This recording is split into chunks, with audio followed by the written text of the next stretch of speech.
with that, we are ready to perform our analysis. The first analysis that we can ask ourselves is when the regulator is located at S equal to 0, and that there is no regulation that is performed by the regulator. The regulator is merely located at S equals 0, and there's no regulation at all. And then we can ask what is the setting of the VRR that we can have at the regulator. And the answer is 0. Okay, R and X setting is equal to 0 because there is no regulation that is being performed. Simple as that. And what is the voltage entering the regulator?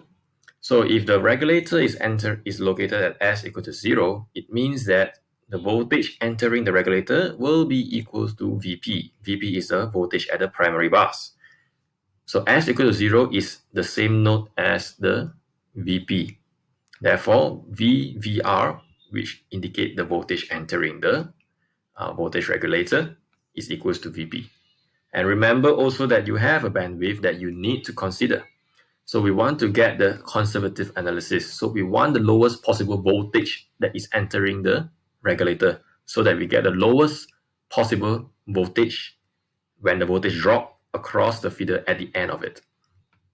Therefore, the conservative analysis will be take VVR minus bandwidth to get the lowest possible voltage range. And I'm writing this is to show that VVR is also equals to Vp, right? Due to the same node analysis that I mentioned earlier.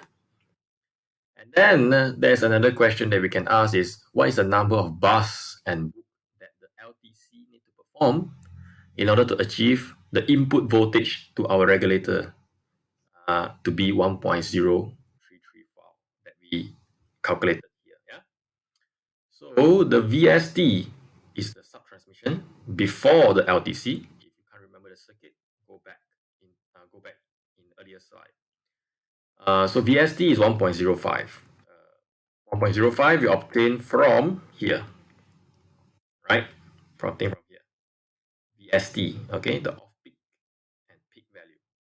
So now the condition, so I'm using this value. You can use this value as well because I'm just doing the calculation for off-peak condition and also for